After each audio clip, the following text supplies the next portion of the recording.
À 400 km au-dessus de nos têtes, Thomas Pesquet livre ses premières impressions. Après 4 jours passés à bord de la Station spatiale internationale.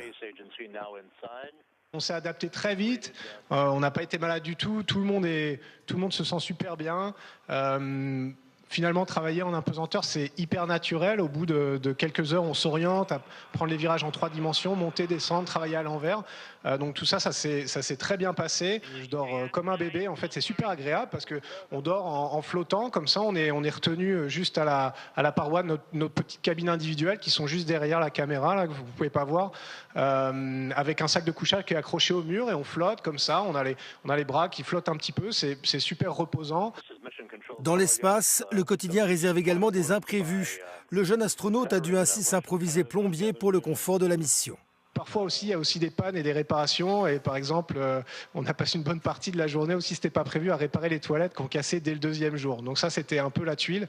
Mais en même temps, je me dis que ça arrive au début de la mission. Ça y est, on a utilisé notre quota de malchance et maintenant, ça devrait marcher jusqu'à la fin. Du moins, j'espère. Le Français, qui doit mener une centaine d'expériences, gardera un contact régulier avec la Terre.